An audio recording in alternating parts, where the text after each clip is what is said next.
옛날 옛적 지금의 경기도 성남 지역에는 소달구지 마을로 불리는 작은 마을이 있었습니다. 이 마을은 이름 그대로 소달구지를 끌고 다니는 농부들이 많아 붙여진 이름이었죠. 마을 한가운데는 넓은 들판이 펼쳐져 있었고 이곳에서는 1년 내내 농부들이 분주히 일을 하곤 했습니다. 하지만 소달구지 마을에는 하나의 신비로운 전설이 전해져 내려왔는데 그것은 바로 오색구름 전설이었습니다. 전설에 따르면 마을 주변의 하늘에 오색구름이 나타나면 엄청난 일이 벌어질 것이라고 했습니다. 사람들은 오색구름이 나쁜 징조일 수도 반대로 좋은 징조일 수도 있다고 했지만 어느 쪽인지 정확히 아는 사람은 없었습니다. 그러던 어느 해 늦여름 마을은 심각한 가뭄에 시달리기 시작했습니다. 들판은 갈라지고 농작물은 시들어가기 일쑤였습니다. 마을 사람들은 신께 기도를 드리며 간절히 비가 내려주기를 바랐습니다. 하지만 비는 오지 않았고 농부들의 걱정은 날로 깊어졌습니다. 그러던 어느 날 저녁 하늘에 기이한 형상의 오색 구름이 나타나기 시작했습니다. 남색, 빨강, 초록, 노랑, 보라로 물든 구름들은 황혼에 하늘을 아름답게 수놓았습니다. 작은 소녀 하나가 그 구름을 보고 소리를 질렀습니다. 엄마, 아빠, 오색 구름이에요. 소식을 들은 마을 사람들은 하나둘씩 들판으로 달려나와 구름을 바라보았습니다. 그때 마을의 연장자인 할아버지가 입을 열었습니다. 오색 구름이 나타났으니 흐르는 물소리를 찾아라. 그것이 마을을 살릴 유일한 길이니라. 사람들은 할아버지의 말을 듣고 갸우뚱했지만 결국 이를 따르기로 마음을 모았습니다. 마을 사람들은 오색 구름 아래에서 들리는 미묘한 물소리를 찾아 나섰습니다. 사람들은 각자 곳곳을 뒤지기 시작했으며 심지어 소들도 함께 따라갔습니다.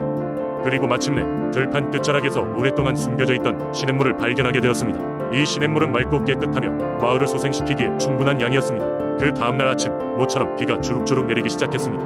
마을 사람들은 환호성을 지르며 비맞이 춤을 추었고 들판의 작물들은 새로 숨을 쉬는 것처럼 생기를 되찾았습니다. 마을은 오색구름 전설 덕분에 가뭄을 극복하고 번영을 되찾을 수 있었습니다. 이후로 소달구지 마을 사람들은 오색구름을 보며 서로에게 따뜻한 미소를 건네고는 했습니다. 하늘이 준 그 아름다운 선물은 마을 사람들이 자연과 조화를 이루며 살아갈 수 있도록 해준 축복이었기 때문입니다. 성남의 소달구지 마을과 하늘 오색구름 전설은 이렇게 전해져 오며 지금도 성남 지역의 사람들에게 자신이 뿌리와 자연을 기억하게 해주는 소중한 이야기로 남아 있습니다. 두 번째 이야기, 한반도의 남쪽 따스한 햇살과 너른 평야가 펼쳐진 나주 땅에는 아주 오래전부터 전해 내려오는 신령스러운 이야기가 있습니다. 이는 바로 오색용신, 이 전설로 나주의 물길을 지켜온 신비로운 존재에 관한 이야기입니다. 옛날 나주 지방은 물이 풍부하여 농사가 잘 되는 곡창지대였습니다. 그러나 호남 평야 한가운데 자리 잡은 나주는 고대부터 아주 특별한 위치 덕분에 번영을 이룩했지만 홍수가 잦아큰 위험에 처하기도 했습니다. 이러한 상황 속에서 나주 사람들은 물길의 흐름을 지키고 조화로운 삶을 누리기 위해 신앙에 의지하곤 했습니다. 그들 곁에는 바로 5마리 용신들이 깃들어 있었습니다. 전해지는 바에 따르면 5 용신은 각각 파란색, 흰색, 붉은색, 검은색, 노란색의 오색 찬란한 비늘을 지니고 있었습니다. 이 용신들은 고유한 물길의 수호자이자 하늘과 땅 사이의 평화를 지키려는 수호자들이었습니다. 그 중에서도 가장 맏형인 흰용신은 은은한 백옥의 빛을 띠며 평온과 품위를 대표했습니다.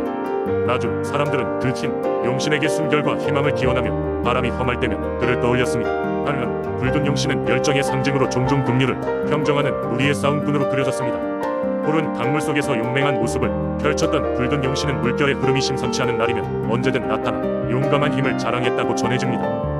검은 용신은 나주의 밤하늘을 달마 어둠 속에서도 혼란을 잠재우는 힘을 지니고 있었습니다. 그의 존재는 마치 한 줄기 어둠을 뚫고 나오는 노래처럼 혼돈 속 평화로운 질서를 부여하던 신비의 힘이었습니다.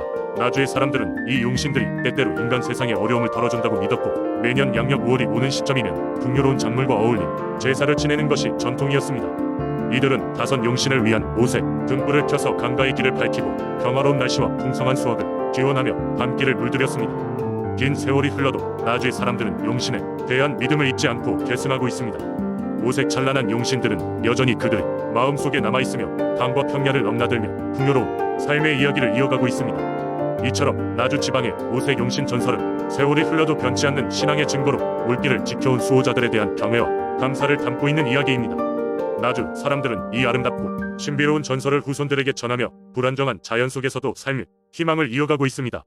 세 번째 이야기, 옛날 옛적 수원이라는 고장에서 사람들이 농사를 지으며 평화롭게 살아가고 있을 때의 이야기입니다. 이 마을 한가운데는 용머리 바위라는 거대한 바위가 있었습니다. 사람들은 이 바위를 굉장히 신성하게 여기고 그 이유는 바위가 마치 하늘을 향해 고개를 쳐든 용의 머리처럼 생겼기 때문이었습니다. 이 용머리 바위는 하늘에 비를 내리게 하고 마을 풍년과 안전을 약속하는 신령한 존재로 여겨졌습니다.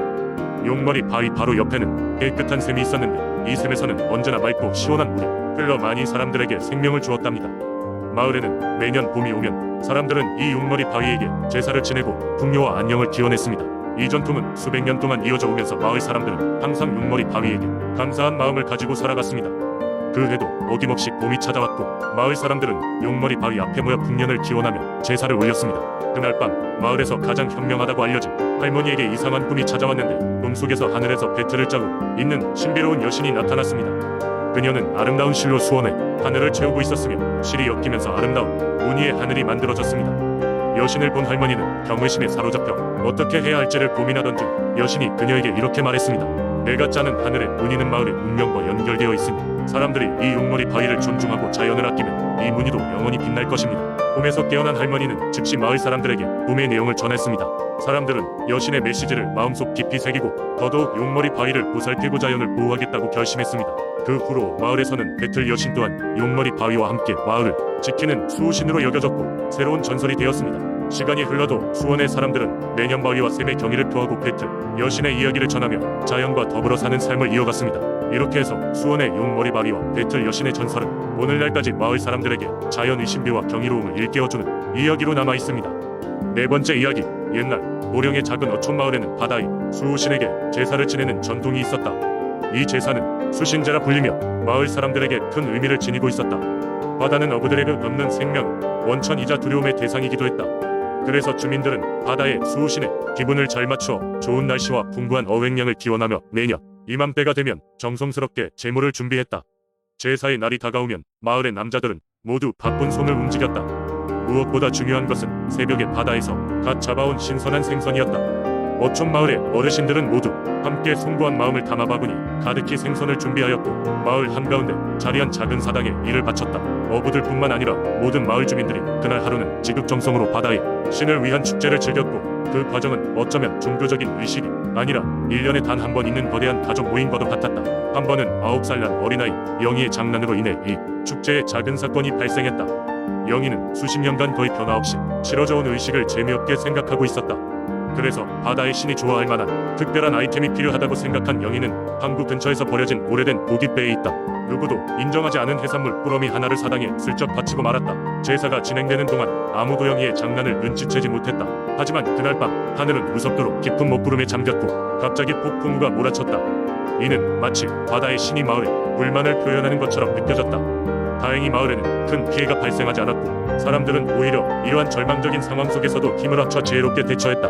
이윽고 폭풍이 멈고 하늘이 맑게 겠을 때 마을 사람들은 바다의 신에게 새로운 제물을 바치며 사과의 마음을 전했다. 그리고 그 이후로 해마다 수신제를 행할 때마다 영희는 수호신에게 정중하게 감사를 표하며 절대로 그녀의 장난을 잊지 않겠노라 다짐했다. 이 사건 이후로 마을 사람들은 단순히 의식을 위한 의식이 아니라 모든 제물 속에 담긴 그 소중한 의미를 더 깊이 이해하게 되었다. 수신제는 여전히 그 어촌 마을의 중요한 행사로 남아있다. 그 마을은 여전히 옛 전통을 소중히 여기며 서로를 아끼는 마음과 자연에 대한 경외심으로 연결된 공동체로 살아가고 있다. 이는 또한 오늘날 새롭게 행해지는 여러 축제와 행사들이 어떻게 그 공동체의 정신을 이어받아 발전하는지를 보여주는 소중한 본보기가 되었다. 다섯 번째 이야기. 옛날 옛적 한반도의 중심부에 위치한 춘천이라는 고장에는 특별한 연못이 있었다. 이 연못은 형제 연못이라고 불렸는데 그 이름에는 슬프고도 아름다운 전설이 담겨 있었다. 춘천 사람들은 춘천의 산과 강이 만들어낸 아름다움 속에서 여전히 이 이야기를 전하고 있다. 아주 오래전 춘천에는 부모의 사랑을 듬뿍 받으며 자란 두 형제가 있었다. 형의 이름은 태수, 동생은 태길이라고 했다. 두 형제는 어려서부터 깊은 우애를 나누었고 서로의 신뢰와 사랑으로 모든 일을 함께하였다. 그들의 부모는 이런 두 형제를 항상 자랑스러워했고 두 형제는 마을에서도 유명한 사이 좋은 형제였다. 어느 해 춘천 지역에 가뭄이 찾아왔다. 강과 개울이 마르고 논밭이 갈라지기 시작하자 마을은 점점 힘들어졌다. 두 형제의 가족도 예외는 아니어서 그들의 농장도 가뭄으로 큰 어려움을 겪고 있었다. 이 어려움을 극복해야 한다는 생각에 그들은 함께 길을 나서 해결책을 찾기로 하였다. 둘은 사람들이 찾지 않는 깊은 산속으로 들어갔다. 그곳엔 크고 작은 여러 연못들이 있었는데 두 형제는 그중 하나의 연못 가장자리에 앉아 기도를 드리기 시작했다. 하루가 지나고 이틀이 지나도 아무런 변화가 없었다. 하지만 형제는 포기하지 않고 계속하여 그곳에서 기도를 이어갔다. 그러던 중 그들의 간절한 마음이 하늘에 닿았는지 어둠이 깔린 어느 날 밤 연못 속에서 신비로운 빛이 반짝이더니 한 용이 나타났다.